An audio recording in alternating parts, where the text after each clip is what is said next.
नमस्कार दोस्तों, आप सभी का स्वागत है आपके अपने यूट्यूब चैनल पढ़ो पर। दोस्तों आज हम पढ़ने जा रहे हैं क्लास 12 की सोशियोलॉजी का चैप्टर नंबर 6। यानी कि दोस्तों आप इसमें कक्षा 12 के समाजशास्त्र का चैप्टर नंबर 6 देखेंगे दोस्तों, जिसका नाम है सांस्कृतिक विविधता की चुनौतियां। दोस्तों यह वीडियो का पार्ट फर्स्ट होने वाला है, यानी कि चैप्टर 6 का पार्ट फर्स्ट होने वाला है। दोस्तों भारतीय समाज के जितने भी अन्य चैप्टर हैं उसे आप हमारे जाके चैनल पर देख सकते हैं। वहाँ पर आपको सभी वीडियो हिंदी मीडियम में मिल जाएंगे। दोस्तों ये वीडियो आपके बोर्ड और सीयूटी दोनों के लिए इम्पोर्टेंट है, यानी कि आपको इस वीडियो से बोर्ड और सीयूटी दोनों की परीक्षाओं की तैयारी करने में आपको मदद मिलेगी। दोस्तों हम सभी चैप्टरों को अधिकांशतः 2 पार्ट में खत्म करवाने की कोशिश करते हैं, तो इसको भी हम 2 ही पार्ट में खत्म करवा देंगे। दोस्तों ये इसका फर्स्ट पार्ट है, इसका कुछ टाइम बाद आपको सेकंड पार्ट हमारे चैनल पे मिल जाएगा, तो उसमें इस चैप्टर को हम इसके सेकंड पार्ट में खत्म कर देंगे। क्योंकि दोस्तों हम सोचते हैं कि कोई भी वीडियो ज़्यादा से ज़्यादा फर्स्ट पार्ट या तो सेकंड पार्ट में ही खत्म हो जाए, तो हम जितने भी वीडियो बनाते हैं सोशियोलॉजी के सबको हम 2 ही पार्ट में खत्म करने की कोशिश करते हैं। दोस्तों ये वीडियो पूरा हिंदी मीडियम में होने वाला है।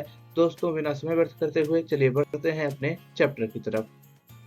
दोस्तों जैसे ही हम इस चैप्टर पर नजर डालते हैं तो इस चैप्टर के नाम पर हमें एक शब्द मिलता है जिससे हम बोलते हैं विविधता। अब दोस्तों जिसके चैप्टर में विविधता शब्द है तो इस विविधता का क्या अर्थ होता है पहले इसे ही हम जान लेते हैं। दोस्तों विविधता शब्द असमानताओं के बजाय अंतर पर बल देता है, यानी कि दोस्तों विविधता शब्द जो है यह नहीं बताता है कि लोगों के बीच में असमानता है, बल्कि यह बताता है कि जो लोग हैं उनके बीच में क्या है, अंतर है। ठीक दोस्तों जब हम यहाँ कहते हैं कि भारत एक महान सांस्कृतिक विविधता वाला राष्ट्र है तो हमारा तात्पर्य होता है कि यहाँ अनेक प्रकार के सामाजिक समूह एवं समुदाय निवास करते हैं। दोस्तों हम कहते हैं ना कि जो भारत है वो क्या है, एक सांस्कृतिक विविधता वाला राष्ट्र है। तो दोस्तों इसका मतलब यह नहीं है कि यहाँ पर लोगों के बीच में अंतर पाया जाता है। दोस्तों इसका मतलब यह होता है जो भारत एक सांस्कृतिक विविधता वाला राष्ट्र है, इसका अर्थ क्या होता है दोस्तों कि यहाँ पर दोस्तों अनेक प्रकार के सामाजिक समूह एवं समुदाय क्या करते हैं, निवास करते हैं। यानी कि अलग अलग संस्कृति और अलग अलग समुदाय के लोग क्या करते हैं, भारत में रहते हैं। इसका तात्पर्य यह होता है। दोस्तों जब यह विविध समुदाय भी किसी बड़े सत्व जैसे एक राष्ट्र का भाग होते हैं तब उनके बीच प्रतिस्पर्धा या संघर्ष के कारण कठिनाइयां उत्पन्न हो सकती है। यानी कि दोस्तों जब ऐसे कई सारे लोग, यानी कि कैसे कई प्रकार के समुदाय, कई प्रकार के सामाजिक समूह जब एक ही देश में या एक ही राष्ट्र में रहते हैं तो दोस्तों उनके बीच प्रतिस्पर्धा या संघर्ष के कारण बहुत सारी कठिनाइयां हो सकती हैं दोस्तों, उत्पन्न हो सकती हैं। दोस्तों इसी कारण से सांस्कृतिक विविधता कठोर चुनौतियां प्रस्तुत कर सकती है। यानी कि जो देश में सांस्कृतिक विविधता होती है वो कठोर चुनौतियां, यानी कि बहुत सारी प्रकार की चुनौतियां जो होती है वो प्रदर्शित कर सकती है या प्रस्तुत कर सकती है। दोस्तों जब सांस्कृतिक पहचान तीव्र भावनाएं जगाकर लोगों को एकजुट करती हैं, दोस्तों जो सांस्कृतिक पहचान होती है दोस्तों ये क्या करती है, लोगों की जो तीव्र भावनाएं होती हैं या दोस्तों जो लोगों की जो अपने समाज के प्रति भावनाएं होती हैं उसे जगा कर लोगों को एकजुट कर देती है। दोस्तों जैसा कि आप देख सकते हैं, जैसे कि हमारे यहाँ बहुत सारी सांस्कृतिक मतलब पहचान होती हैं जो जब मतलब तीव्र भावनाएं जगाती हैं तो लोग एकजुट हो जाते हैं। उसके उदाहरण को जैसे दोस्तों नदियों के जल का जब विवाद होता है तो हम देखते हैं एक राज्य से दूसरे राज्य का क्या हो जाता है दोस्तों, संघर्ष हो जाता है, लोग एकजुट हो जाते हैं, तीव्र भावनाएं लोगों की जग जाती हैं।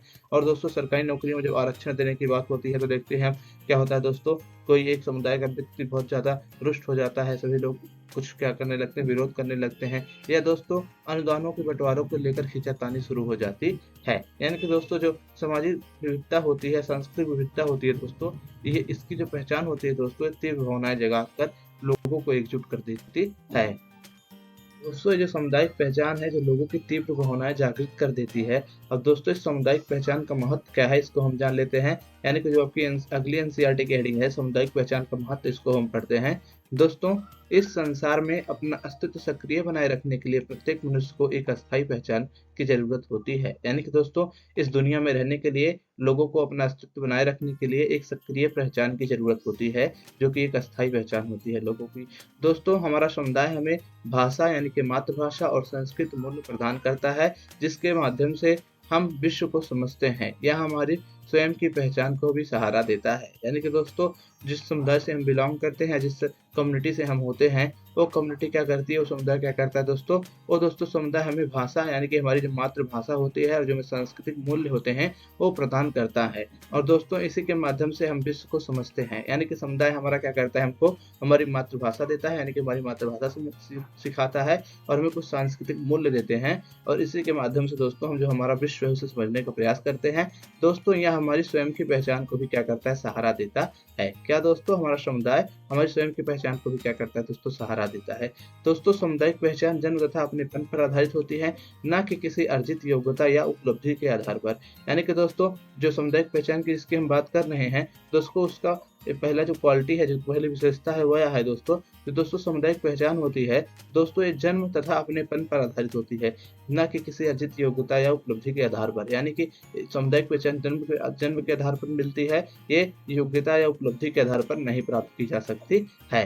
दोस्तों हम क्या हैं, इस भाव का उद्योतक है, ना कि हम क्या बन गए हैं। यानी कि दोस्तों सामुदायिक पहचान हमें यह बताती है कि हम क्या हैं, बल्कि हमें यह नहीं बताती कि हम क्या बन गए हैं, बल्कि हमें यह बताती है कि हम क्या हैं, व्हाट आर वी। ठीक, यानी कि हम क्या हैं, इसी को क्या करती है सामुदायिक पहचान हमें बताती है। दोस्तों किसी समुदाय में जन्म लेने के लिए हमें कुछ नहीं करना होता। सच तो यह है कि किसी परिवार या समुदाय अथवा देश में जन्म लेने में हमारा कोई वश नहीं है। यानी कि दोस्तों सामुदायिक पहचान या किसी समुदाय में जन्म लेने के लिए दोस्तों हमें कुछ नहीं करना पड़ता। और सही बात तो यही है कि किसी परिवार या समुदाय अथवा देश में जन्म लेने में हमारा कोई वश नहीं है। ठीक दोस्तों, इस प्रकार की पहचान प्रदत्त कही जाती है, अर्थात ये जन्म से निर्धारित होती हैं और संबंधित व्यक्ति की पसंद नापसंद इसमें शामिल नहीं होती है।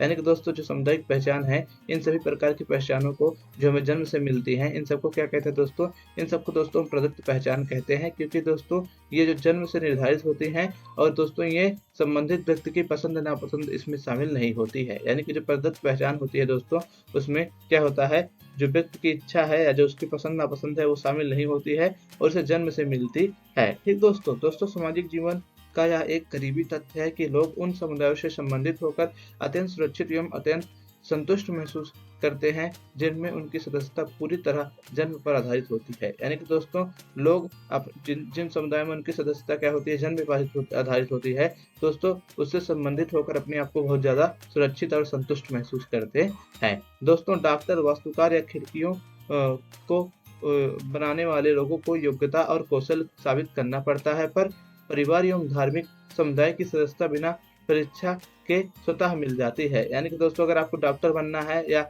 वास्तुकार बनना है, आपको बढ़ई बनना, जो खिड़कियों को बनाते हैं दोस्तों, तो दोस्तों इन सब के लिए क्या करना पड़ेगा, तो दोस्तों आपके अंदर कुछ ना कुछ क्या होनी चाहिए दोस्तों, कौशल या योग्यता होनी चाहिए। यानी कि इन सबको ऐसे मतलब पहचान पाने के लिए, एक डॉक्टर की पहचान पाने के लिए या वास्तुकार की या बढ़ई की पहचान पाने के लिए आपके अंदर योग्यता और कौशल होनी चाहिए। यानी कि आपको योग्यता और कौशल साबित करना पड़ता है। पर दोस्तों परिवार या धार्मिक क्षेत्रीय समुदाय को सदस्यता के बिना परीक्षा के स्वतः मिल जाती है। यानी कि दोस्तों लेकिन जो परिवार है, जो धार्मिक क्षेत्रीय समुदाय है दोस्तों, इसकी सदस्यता जो है दोस्तों, इसके लिए कोई परीक्षा नहीं देनी पड़ती है। यानी ये परीक्षा के बिना ही मिल जाती है, बिना परीक्षा के अपने आप ही मिल जाती है। ठीक दोस्तों वास्तव में अधिकांश प्रदत्त पहचानें इतनी पक्की होती हैं कि उन्हें हिलाया नहीं जा सकता। भले ही हम उन्हें अस्वीकार करने की कोशिश करें, तब भी दूसरे लोग शायद इन्हीं चिन्हों से जोड़कर हमारी पहचान करते रहेंगे। दोस्तों जब सामुदायिक पहचान होती है दोस्तों, जो प्रदत्त पहचानें होती हैं, जो हमें जन्म से मिलती है, हमें किसी समुदाय में जन्म लेने के नाते मिलती हैं दोस्तों, ये प्रदत्त पहचानें दोस्तों इतनी पक्की होती हैं कि इन्हें हिलाया नहीं जा सकता, यानी कि इन्हें बदला नहीं जा सकता है। दोस्तों भले हम उन्हें अस्वीकार करने की कोशिश करें, लेकिन तब भी दोस्तों जो अन्य लोग होंगे, हो सकता है कि हमें उसी पहचान से जोड़कर हमें पहचाने। यानी कि दोस्तों अगर हो सकता है हम अपनी सामुदायिक पहचान को मतलब ना माने, अब हम अपनी सामुदायिक पहचान को क्या करें दोस्तों, अस्वीकार करें, लेकिन दोस्तों तब भी जो लोग होंगे, हो सकता है कि हमें उसी सामुदायिक पहचान से क्या करें, जोड़कर देखें। ठीक दोस्तों, जैसे कि मान लीजिए आप जात पात को नहीं मानते हैं, लेकिन हो सकता है कोई व्यक्ति आपको आपकी जात से ही क्या कर सकता है, संबंधित या जोड़कर देख सकता है। ठीक दोस्तों संभवतः इस आकस्मिक शर्त रहित अथवा लगभग अनिवार्य तरीके से संबंधित होने के कारण हम अक्सर अपनी सामुदायिक पहचान से भावनात्मक रूप से इतने गहरे जुड़े होते हैं कि दोस्तों सामुदायिक संबंधों, परिवार, नातेदारी, जाति, निर्जातीय, भाषा, क्षेत्र के बढ़ते हुए परस्पर दायरे ही हमारी दुनिया को सार्थकता प्रदान करते हैं और हमें एक पहचान प्रदान करते हैं कि हम कौन हैं। यानी कि दोस्तों क्या होता है, जो हमारी सामुदायिक पहचान होती है दोस्तों, उससे हम बहुत ही करीबी से जुड़े होते हैं। और दोस्तों जो हमारे सामुदायिक संबंध है दोस्तों, इसके बढ़ते हुए और पारस्परिक दायरे ही हमारी दुनिया को क्या करते हैं दोस्तों, सार्थकता प्रदान करते हैं, यानी कि अर्थ प्रदान करते हैं। और दोस्तों हमें एक पहचान प्रदान करते हैं, हमारी सामुदायिक पहचान, कि हम कौन है। यानी कि सामुदायिक पहचान दोस्तों, इसका यह महत्व है कि दोस्तों यह हमें एक पहचान प्रदान करती है कि हम कौन हैं। ठीक दोस्तों इसीलिए लोग अक्सर उस समय भावुक होकर अथवा कभी-कभी हिंसापूर्वक भी अपनी प्रतिक्रिया दिखाते हैं जब उन्हें अपनी सामुदायिक पहचान को कोई खतरा दिखाई देता है। यानी कि दोस्तों देखेंगे आप, जो लोग होते हैं कभी-कभी क्या हो जाते हैं दोस्तों, भावुक हो जाते हैं, या कभी-कभी दोस्तों हिंसक हो जाते हैं, या हिंसापूर्व अपना बर्ताव करने लगते हैं, या अपनी प्रतिक्रिया दिखाने लगते हैं जब दोस्तों उन्हें लगता है कि हमारी सामुदायिक पहचान पर कोई खतरा दिखाई पड़ रहा है। यानी कि जब दोस्तों लोगों को अपनी सामुदायिक पहचान में खतरा नजर आता है तो दोस्तों वो एकजुट हो जाते हैं और कभी-कभी तो हिंसक होकर अपनी प्रतिक्रिया भी व्यक्त करते हैं। दोस्तों प्रदत्त पहचानों और सामुदायिक भावना की एक दूसरी विशेषता यह है कि वह सर्वव्यापी होती हैं। यानी कि जो एक और विशेषता है सामुदायिक पहचान या प्रदत्त पहचान की, वह यह है कि दोस्तों जो सामुदायिक पहचान या दोस्तों जो प्रदत्त पहचान होती है दोस्तों, ये क्या होती है, ये सर्वव्यापी होती है। ठीक दोस्तों हम जानते हैं समुदाय, राष्ट्र, राज्य और राष्ट्र के बारे में। दोस्तों अभी तक हमने सामुदायिक पहचान के महत्व के बारे में जाना, और दोस्तों हम थोड़ा सा जान लेते हैं कि क्या होता है समुदाय, राष्ट्र, राज्य या राष्ट्र। ठीक दोस्तों अगर आप अभी तक हमारे चैनल को सब्सक्राइब नहीं किया है तो दोस्तों प्लीज़ आप हमारे चैनल को सब्सक्राइब करिए। और दोस्तों आपको हमारा वीडियो कैसा लगता है दोस्तों, इसको जरूर से जरूर कमेंट करिए। दोस्तों अगर आप क्लास 12th में हैं और आप हिस्ट्री, पॉलिटिकल साइंस, सोशियोलॉजी या दोस्तों आप समाजशास्त्र की अन्य वीडियो देखना चाहते हैं तो दोस्तों आप हमारे चैनल पर जा सकते हैं, आपको सभी विषयों की वीडियो हिंदी मीडियम में मिल जाएगी। तो दोस्तों बिना समय व्यर्थ करते हुए आप हमारे चैनल को सब्सक्राइब करिए और दोस्तों हमारी वीडियो में एक कमेंट जरूर करिए, जिससे मुझे पता चले कि आपको हमारी वीडियो कैसी लग रही है। दोस्तों अब हम पढ़ते हैं राष्ट्र, राज्य और समुदाय के बारे में। दोस्तों राज्य एक ऐसा क्षेत्रीय समुदाय है जो संप्रभुता संपन्न सरकार द्वारा नियमित हो और बाहरी नियंत्रण से मुक्त हो। अगर दोस्तों आपसे कोई सिंपल शब्दों में पूछे कि स्टेट क्या है तो दोस्तों इसकी डिफिनेशन आप याद कर लीजिएगा। जो राज्य होता है, पहले दोस्तों आप यहाँ पर गौर करिए एक बात, जो राज्य है ये राज्य की बात नहीं हो रही है, जो मध्य प्रदेश राज्य, बिहार राज्य, झारखंड राज्य, उत्तर प्रदेश राज्य, इन राज्यों की बात नहीं हो रही दोस्तों ये सब राज्य हैं, इन सब राज्य की यहाँ पर बात नहीं हो रही है दोस्तों, ये अलग प्रकार का राज्य है। ठीक दोस्तों, तो आप अपने दिमाग से उत्तर प्रदेश वाला राज्य या मध्य प्रदेश, बिहार, छत्तीसगढ़, झारखंड इन सबको निकाल दीजिए, ये अलग प्रकार की राज्य की बात हो रही है। दोस्तों जो राज्य होता है दोस्तों, राज्य एक ऐसा क्षेत्रीय समुदाय है दोस्तों जो संप्रभुता संपन्न सरकार द्वारा नियमित हो और बाहरी नियंत्रण से मुक्त हो। यानी कि दोस्तों स्टेट एक ऐसी मतलब क्षेत्रीय समुदाय है जो क्या करता है, अपना रूल, अपना शासन खुद करता है, उससे कोई बाहरी नियंत्रण नहीं होता है। तो इसकी जो राज्य की सिंपल सी डिफिनेशन है, इसे आप नोट कर लीजिए, इसे याद कर लीजिए। अब दोस्तों राज्य पर मार्क्स वेबर ने कुछ कहा है। मार्क्स वेबर को जिसको आपने पिछली कक्षाओं में पढ़ा है वही मार्क्स वेबर।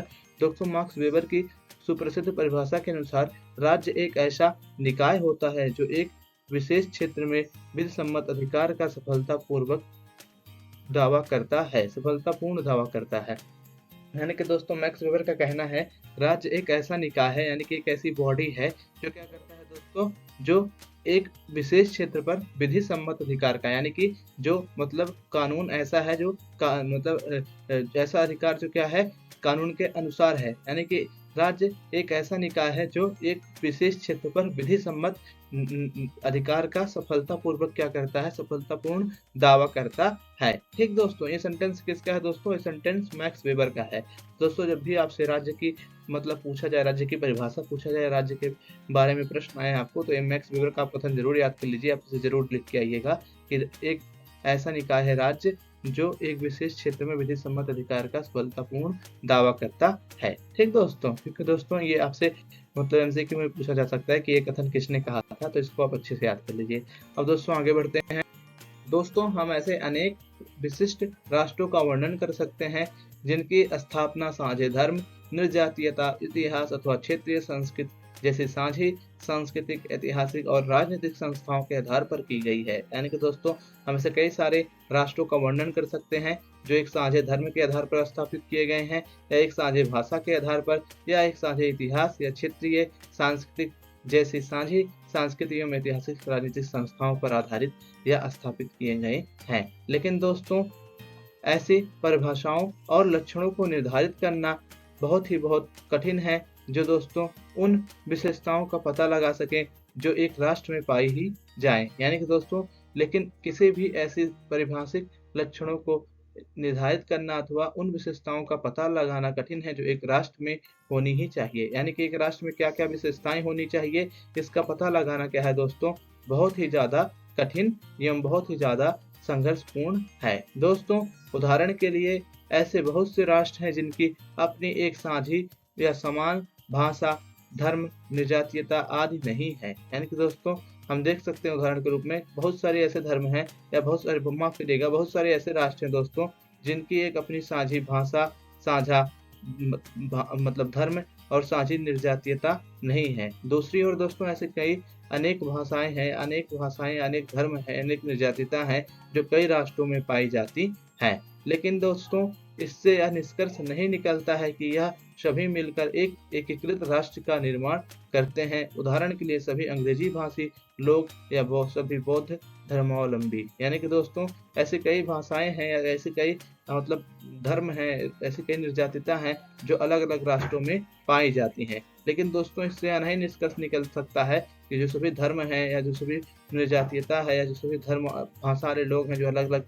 देश में रहते हैं, अलग अलग जगह रहते हैं, वे सभी मिलकर एक साथ एकीकृत राष्ट्र का निर्माण करते हैं। उदाहरण के लिए दोस्तों ऐसा नहीं है कि सभी अंग्रेजी भाषी लोग मिलकर एक राष्ट्र का निर्माण कर ले या सभी बौद्ध धर्मावलंबी लोग जो कई राष्ट्रों या कई देशों में पाए जाते हैं वो सभी मिलकर एक ही देश या एक ही राष्ट्र का निर्माण कर सकें। तो इससे दोस्तों पता चलता है कि जो कई भाषा वाले लोग हैं अलग अलग देशों में जो पाए जाते हैं वो इससे या नहीं निष्कर्ष निकाल सकते हैं या इससे या नहीं निष्कर्ष निकाला जा सकता है कि सभी मिलकर एक राष्ट्र या एक राज्य का निर्माण कर सकते हैं। दोस्तों राष्ट्र का अंतर या भेद दर्शाने वाली सबसे नजदीकी कसौटी राज्य है। अन्य प्रकार के समुदायों के विपरीत राष्ट्र ऐसा समुदाय होता है जिनका अपना एक राज्य होता है। यानी कि दोस्तों जो राष्ट्र का अंतर और जो भेद दर्शाने वाला दोस्तों जो सबसे नजदीकी कसौटी है दोस्तों वो राज्य है। दोस्तों अन्य प्रकार के समुदायों के विपरीत दोस्तों राष्ट्र एक ऐसा समुदाय होता है जिनका अपना क्या होता है दोस्तों, एक राज्य होता है। ठीक दोस्तों, यानी कि दोस्तों जो राष्ट्र होता है दोस्तों अन्य प्रकारों के समुदायों के विपरीत उसके पास क्या होता है दोस्तों, अपना एक राज्य होता है। तो अधिकतर देखा जाता है जो राष्ट्र होता है उसका अपना एक राज्य होता है, इसलिए दोस्तों राष्ट्र राज्य में क्या किया जाता है, योजक चिन्ह लगाकर दोनों को एक साथ ही उपयोग किया जाता है। इसलिए ये दोनों राष्ट्र राज्य शब्द के रूप में योजक चिन्ह से जुड़े होते हैं। दोस्तों सामान्य रूप से यह कहा जा सकता है कि हाल के समय में राष्ट्र और राज्य के बीच एक यानी कि एक का संबंध है। ठीक दोस्तों पहले यह बात सच नहीं थी कि एक अकेला राज्य केवल एक ही राष्ट्र का प्रतिनिधित्व कर सकता था, यानी एक ही राष्ट्र का उद्योतक या प्रत्येक राष्ट्र का अपना अपना राज्य होना जरूरी था। यानी कि दोस्तों पहले यह माना जाता था कि जो एक अकेला राष्ट्र है दोस्तों, यानी कि जो एक अकेला राज्य है, माफ करिएगा दोस्तों, पहले दोस्तों यह माना जाता था जो एक अकेला राज्य है दोस्तों वह केवल एक ही राष्ट्र का प्रतिनिधित्व कर सकता है। यानी कि क्या होना चाहिए, जो अलग अलग राष्ट्र हैं उनके क्या होने चाहिए, अलग अलग राज्य होने चाहिए, ऐसा पहले माना जाता था। उदाहरण के लिए दोस्तों आप देखेंगे जो सोवियत संघ था दोस्तों सोवियत संघ ने अपने अस्तित्व काल में यह स्पष्ट रूप से मान रखा था कि जिन लोगों पर उसका शासन था वे विभिन्न राष्ट्रों के थे और उसने 100 से अधिक आंतरिक राष्ट्रीयताओं को मान्यता दे रखी थी। यानी कि दोस्तों सोवियत संघ जो था दोस्तों एक ही राज्य था, वो सोवियत संघ एक ही राज्य था, लेकिन दोस्तों जो सोवियत संघ जितने भी लोगों के ऊपर शासन करता था दोस्तों वे विभिन्न राष्ट्रों के थे और दोस्तों उसने 1 से अधिक आंतरिक राष्ट्रीयताओं को मान्यता दे रखी थी। ठीक दोस्तों, यानी कि दोस्तों पहले यह बात सच नहीं थी कि केवल एक अकेला राज्य केवल एक अकेला राज्य एक राष्ट्र का प्रतिनिधित्व करता है, ऐसी मान्यता थी पहले। लेकिन दोस्तों यह मान्यता सच नहीं है, क्योंकि देख सकते हैं दोस्तों जो सोवियत संघ था वो एक ही राज्य था, लेकिन दोस्तों उसके अंदर क्या थे, उसके अंदर दोस्तों कई प्रकार के राष्ट्र थे। यानी कि उसके अंदर 1 से भी अधिक क्या थे दोस्तों, आंतरिक राष्ट्रीयताओं की उसने क्या की थी, मान्यता दे रखी थी। दोस्तों इस प्रकार एक राष्ट्र को अस्तित्व प्रदान करने वाले लोग हो सकता है विभिन्न राज्यों के नागरिक या निवासी हों। उदाहरण के लिए संपूर्ण जमैकाई यानी कि जमैका वासियों में से जमैका से बाहर रहने वालों की संख्या जमैका के भीतर रहने वाले जमैकाओं से अधिक है। यानी कि दोस्तों जो जमैकाई देश है वहाँ के जो दोस्तों वासी हैं, वहाँ पर जो बाहर रहने वाले वासी हैं जमैकाई वासी, वो क्या है दोस्तों, जमैका में रहने वाले लोगों से क्या है, ज्यादा है। यानी कि दोस्तों जमैका से बाहर रहने वालों की संख्या जमैका के भीतर रहने वालों की संख्या से क्या है दोस्तों, अधिक है। यानी दोस्तों अनिवासी जमैकाइयों की संख्या निवासी जमैकाओं की जनसंख्या से अधिक है। दोस्तों अब आगे बढ़ते हैं। दोस्तों एक कॉन्सेप्ट आता है तो दोहरी नागरिकता था। यानी कि दोहरी नागरिकता क्या है, इसका एक मतलब एक हमारे चैप्टर में दे रखा है, थोड़ा सा टॉपिक इसे भी पढ़ लेते हैं। दोहरी नागरिकता से आपने अपने मतलब राजनीतिक विज्ञान में पढ़ी होगी, लेकिन यहाँ पर एक बार फिर से आपसे दोहरा लीजिए। दोस्तों दोहरी नागरिकता संबंधी कानून एक अलग उदाहरण प्रस्तुत करता है। यह कानून किसी राज्य विशेष के नागरिक को एक ही समय में दूसरे राज्य का नागरिक बनाने की इजाजत देते हैं। यानी कि दोस्तों जो दोहरी नागरिकता होता है दोस्तों, इसमें क्या होता है, इसमें यह मान्यता होती है कि एक विशेष राज्य के नागरिक को मतलब एक साथ दो राज्यों की नागरिकता बनने की इजाजत मिलती है। यानी कि दोस्तों दोहरी नागरिकता का मतलब है एक आदमी एक साथ दो राज्यों का क्या हो सकता है, नागरिक हो सकता है। यानी कि एक कानून किसी राज्य विशेष के नागरिक को एक ही समय में एक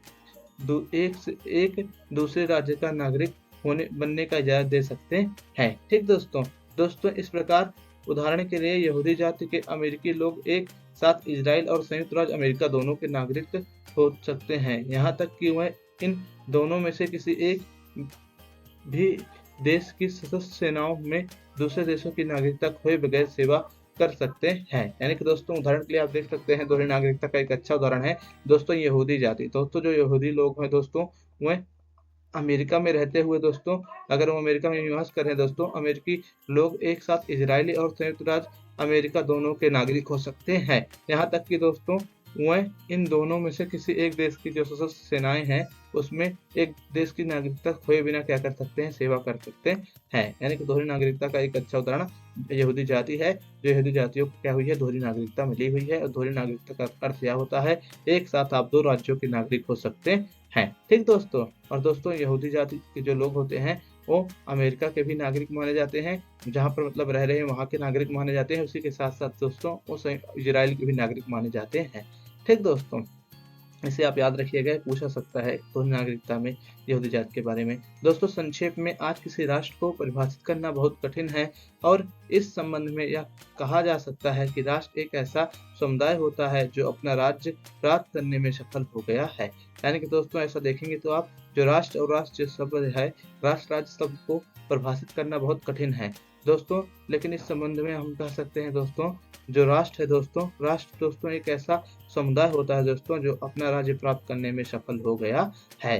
ठीक दोस्तों अधिकांश राज्य आमतौर पर सांस्कृतिक विविधताओं के प्रति संकुल रहे हैं और उन्होंने उसे कम करने या मिटाने की कोशिश की है। यानी कि दोस्तों जो कई प्रकार के राज्य होते हैं, राष्ट्र होते हैं, वो दोस्तों जो सांस्कृतिक विविधताएं होती है उनके देश में, उसके प्रति संकुल मानसिकता रखते हैं और दोस्तों उन्होंने अपने देश की सांस्कृतिक या अपने राज्य की सांस्कृतिक विविधताओं को मिटाने या कम करने की कोशिश की है।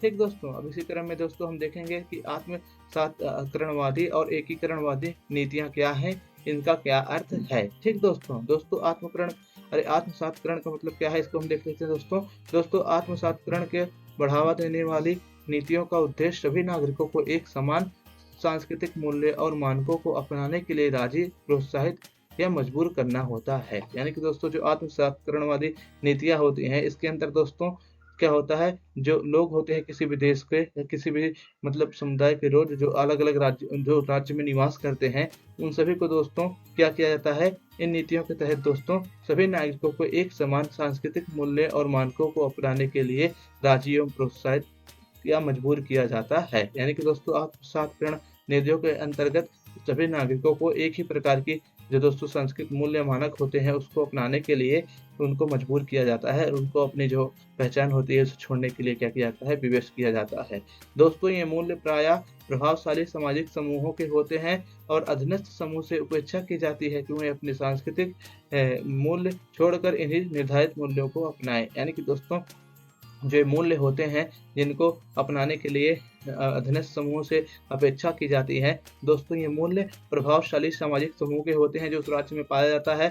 और दोस्तों जो अधीनस्थ समूह होता है उससे अपेक्षा की जाती है कि वह अपनी संस्कृति छोड़कर इन्हीं निर्धारित मूल्यों को क्या करें, अपनाएं। क्योंकि दोस्तों जो राज्य होता है वो सांस्कृतिक विविधता को यानी कई प्रकार के सांस्कृतिक मूल्यों को एक ही देश में खतरे के रूप में देखता है, इसलिए क्या करता है दोस्तों, वो प्रभावशाली सामाजिक समूहों के जो मूल्य होते हैं उसे अधीनस्थ समूहों के मूल्यों को बनाने के लिए प्रेरित करता है। यानी कि सभी को क्या कहता है, आप एक ही प्रकार की संस्कृति और एक ही प्रकार के मूल्यों को अपनाइए। इसमें जो अधीनस्थ लोग होते हैं उनके मूल्यों की उपेक्षा की जाती है। दोस्तों आत्मसातकरण की नीतियां जिनके अंतर्गत अक्सर जातीय, धार्मिक या भाषाई समूहों की पहचान को एकदम दबा दिया जाता है, समूहों के बीच पाई जाने वाली सांस्कृतिक भिन्नताओं को मिटाने की कोशिश की जाती है।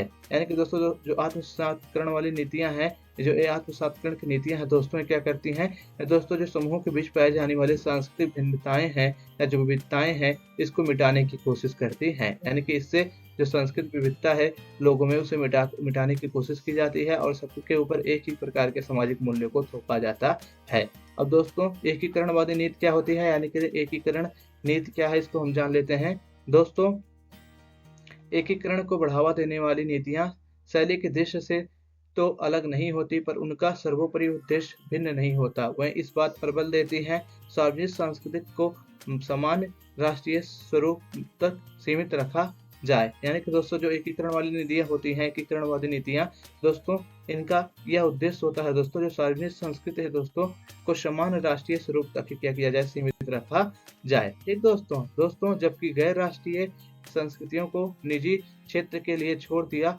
जाए। यानी कि जो गैर राष्ट्रीय संस्कृतियां हैं उसको क्या किया जाए, निजी क्षेत्र यानी कि प्राइवेट स्पेस तक छोड़ दिया जाए, प्राइवेट निजी क्षेत्र तक छोड़ दिया जाए, उससे बाहर उनको न फैलाया जाए। और दोस्तों इस मामले में भी प्रभावशाली समूहों की संस्कृति को राष्ट्रीय संस्कृति माने जाने का खतरा रहता है। यानी कि दोस्तों एकीकरण की नीतियां जहाँ पर भी अपनाई जाती है जिन राज्यों में, वहाँ पर भी दोस्तों क्या होता है, जो प्रभावशाली लोगों की संस्कृति होती है दोस्तों उसे राष्ट्रीय संस्कृति माने जाने का खतरा बना रहता है। दोस्तों एकीकरण की नीतियां केवल एक अकेली राष्ट्रीय पहचान बनाए रखना चाहती हैं, इसीलिए हमें सार्वजनिक जीवन से सांस्कृतिक विविधताओं को हटाना चाहती हैं पर निजी क्षेत्र में उन्हें रहने देना चाहती हैं। दोस्तों ये एकीकरण नीतियों की सबसे रोचक बात यह है कि दोस्तों जो एकीकरण नीतियां होती हैं दोस्तों, ये नीतियां केवल एक ही राष्ट्रीय पहचान बनाए रखना चाहती हैं। इसलिए दोस्तों जो एकीकरण नीतियां होती हैं दोस्तों, वह सार्वजनिक जीवन से सांस्कृतिक विविधताओं को हटाना चाहती हैं। यानी कि जो सार्वजनिक जीवन है उसमें जो खान पान में, रहने उठने बैठने में ये जो विविधताएं हैं लोगों के बीच में, इसे क्या करती हैं, वो हटाना चाहती हैं। और दोस्तों क्या करती हैं दोस्तों, वह जो विविधताएं होती हैं दोस्तों उन्हें निजी क्षेत्र तक क्या करती हैं, रहने देती हैं। ठीक दोस्तों ये एकीकरण और मतलब आत्मसातकरण की नीतियां थी। अगर आपसे पूछ ले एकीकरण या आत्मसातकरण नीतियां क्या है तो आप इन्हीं को लिखेंगे। मैंने इसमें आपको अच्छे से हेडिंग से समझा दिया है। दोस्तों आत्मसातकरण और एकीकरणवादी नीतियां एक राष्ट्रीय पहचान स्थापित करने की कोशिश करती हैं। यानी कि जो दूसरी दोनों नीतियां थी दोस्तों, आत्मसातकरणवादी और एकीकरणवादी नीतियां दोस्तों एक प्रकार की राष्ट्रीय पहचान स्थापित करने की क्या करती हैं, कोशिश करती हैं। जैसे दोस्तों उदाहरण के रूप में आप देख सकते हैं, संपूर्ण शक्ति को ऐसे मंच पे केंद्रित करना जहां प्रभावशाली समूह बहुसंख्यक हो अथवा स्थायी और या अल्पसंख्यक समूहों की स्वायत्ता को मिटाना है। यानी कि दोस्तों इसमें क्या किया जाता है, एकीकरण नीतियां या आत्मसातकरण वाली नीतियों में दोस्तों ये जो नीतियां होती हैं दोस्तों, आत्मसातकरण एकीकरण वाली नीतियां दोस्तों, ये नीतियां संपूर्ण शक्ति को ऐसे मंचों पर केंद्रित करती हैं जहां प्रभावशाली समूह बहुसंख्यक हो और दोस्तों ये स्थानीय अल्पसंख्यक समूह की स्वायत्ता को क्या करती हैं, मिटा देती हैं। प्रभावशाली समूह की परंपराओं पर आधारित एक एकीकृत कानूनी एवं न्याय व्यवस्था को थोपना और अन्य समूहों द्वारा प्रयुक्त वैकल्पिक व्यवस्थाओं को खत्म कर देना। यानी कि दोस्तों जो एकीकरण और आत्मसातकरणवादी नीतियां होती हैं दोस्तों, इसमें क्या किया जाता है, दोस्तों जो प्रभावशाली समूह है दोस्तों उसी की परंपराओं पर आधारित कानून और न्याय व्यवस्था स्थापित की जाती है। जो अन्य समूह होते हैं उनकी जो वैकल्पिक व्यवस्था होती है उसको खत्म कर दिया जाता है। ठीक दोस्तों प्रभावशाली समूह की भाषा को ही एकमात्र राजकीय भाषा के रूप में अपनाना और उसके प्रयोग को सभी सार्वजनिक संस्थाओं में अनिवार्य बना देना है। यानी कि दोस्तों किसी भी राज्य का जो प्रभावशाली समूह होता है उसी को क्या किया जाता है, आत्मसातकरण या एकीकरण आदि नीतियों में राजकीय भाषा यानी कि राष्ट्रभाषा का दर्जा दिया जाता है। और दोस्तों जो अन्य लोगों द्वारा प्रयोग की जाती है दोस्तों लैंग्वेज, उसको क्या किया जाता है दोस्तों, उसको दबाया जाता है। यानी कि जो अधीनस्थ समूह होता है उसकी भाषाओं को कोई महत्व नहीं दिया जाता है। प्रभावशाली समूह की भाषाओं के एकमात्र राजकीय और राष्ट्र भाषा के रूप में अपनाया जाता है और उसके प्रयोग को सभी सार्वजनिक संस्थाओं के रूप में अनिवार्य बना दिया जाता है। दोस्तों प्रभावशाली समूहों की भाषा संस्कृत को राष्ट्रीय संस्थाओं के जरिए, जिनमें राज्य नियंत्रित जनसंपर्क के माध्यम और शैक्षिक संस्थाएं शामिल हैं, बढ़ावा देना। यानी कि दोस्तों जो राज्य आत्मसातकरण या एकीकरण की नीति अपनाता है वो क्या करता है, प्रभावशाली समूह की भाषा को क्या करता है और संस्कृत को राष्ट्रीय संस्थाओं के माध्यम से बढ़ावा देता है। दोस्तों प्रभावशाली समूह के इतिहास, शूरवीरों और संस्कृति को सम्मान प्रदान करने वाले राज्य प्रतीकों को अपनाना। यानी कि दोस्तों जो प्रभावशाली समूह है उसके जो शूरवीर हैं या जो उसके सांस्कृतिक मतलब चिन्ह है उसको क्या किया जाता है दोस्तों, राज्य अपने प्रतीक के रूप में इस्तेमाल करता है। और दोस्तों राष्ट्रीय पर्व, छुट्टियों या सड़कों आदि के नाम निर्धारित करते समय इन्हीं बातों का ध्यान रखना है। यानी कि दोस्तों जब राष्ट्रीय छुट्टियां की जाती हैं और जब सरकार क्या करती है, सड़कों का निर्माण करती है, जो राष्ट्रीय पर्वों का निर्धारण करती है, तो उसमें प्रभावशाली वर्ग के ध्यान रखकर क्या करती है, इन सभी कार्यों को करती है। उसमें जो अधीनस्थ समूह होता है उसकी जो मतलब राष्ट्रीय पर्व में उसकी छुट्टियों को, उसके नामों को नहीं शामिल किया जाता है। दोस्तों अल्पसंख्यक समूह और देशज लोगों से जमीनी जंगल एवं मत्स्य क्षेत्र छीनकर उन्हें राष्ट्रीय संसाधन घोषित कर देना। दोस्तों और जो आत्मसातकरण नीतियों में किया जाता है जो दोस्तों जो वहाँ के अल्पसंख्यक समूह होते हैं, दोस्तों जो वहाँ के देशज समूह होते हैं, उनसे दोस्तों जमीन, जंगल एवं मत्स्य क्षेत्र छीनकर उन्हें राष्ट्रीय संसाधन घोषित कर दिया जाता है। यानी कि उनके पास जितने भी अधिकार होते हैं क्या किया जाता है, अल्पसंख्यकों के अधिकारों को आत्मसातकरण नीतियां या एकीकरणवादी नीतियों में उनसे छीन लिया जाता है और दोस्तों उनको उनका प्रयोग करने से रोका जाता है। यानी कि जितने भी अधिकार होते हैं उनके पास उसको क्या किया जाता है दोस्तों, उसको दोस्तों राष्ट्रीय संसाधन के रूप में घोषित कर उसको क्या किया जाता है दोस्तों, संरक्षित किया जाता है और उनसे जंगल जमीन के अधिकार क्या किए जाते हैं, छीन लिए जाते हैं। दोस्तों इस वीडियो का पार्ट फर्स्ट यहीं तक था। ये पार्ट फर्स्ट आपका चैप्टर 6 का कंप्लीट होता है दोस्तों। हम आपको मिलते हैं इसके पार्ट सेकंड में, जहाँ पर दोस्तों हम आपको बताएंगे इस चैप्टर के बारे में जो आगे की कहानी है, जिसमें हम देखेंगे दोस्तों क्षेत्रवाद और सांस्कृतिक विविधता और अन्य जो टॉपिक हैं, जैसे कि आप देखेंगे सांप्रदायिकता क्या होती है, क्षेत्रवाद क्या होता है। दोस्तों इन सभी टॉपिक को हम क्या करेंगे दोस्तों, हम अगले पार्ट में कवर करेंगे, यानी कि इस चैप्टर के पार्ट सेकंड में कवर करेंगे। दोस्तों इस चैप्टर का पार्ट फर्स्ट यहीं तक था। आपका ये पार्ट फर्स्ट कंप्लीट होता है। दोस्तों अगर आप तक अभी तक हमारे चैनल को सब्सक्राइब नहीं किया है तो दोस्तों प्लीज़ आप हमारे चैनल को सब्सक्राइब करिए, हमारे वीडियो को लाइक करिए और आपको हमारा वीडियो कैसा लगा है जरूर से जरूर हमें बताइए। दोस्तों अगर आप इतिहास, राजनीति विज्ञान, अर्थशास्त्र और समाजशास्त्र के विद्यार्थी हैं तो दोस्तों हमारे चैनल पर जाइए, सभी सब्जेक्टों की लिस्ट बना दी गई है, वहाँ पर आपको सभी सब्जेक्ट हिंदी मीडियम में पढ़ाए जा रहे हैं। दोस्तों अगर आप हिंदी मीडियम से हैं तो प्लीज़ हमारे चैनल को सब्सक्राइब करिए और हमारे वीडियो को अपने दोस्तों के पास शेयर करिए और अपने स्कूल ग्रुप में शेयर करिए। इसी के साथ दोस्तों आपको मिलते हैं इस चैप्टर के पार्ट सेकंड में, तब तक के लिए पढ़ लो।